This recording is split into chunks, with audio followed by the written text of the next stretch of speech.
Praise lord. ఈరోజు వాగ్దానము 119 కీర్తన 89 వచనము.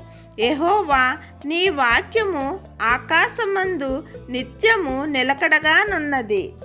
దేవుని యొక్క వాక్యము ఎంత స్థిరమైనదో నీ జీవితంలో ఈ బైబిల్ చదువుతున్నప్పుడు నీ జీవితాన్నే మారుస్తుంది.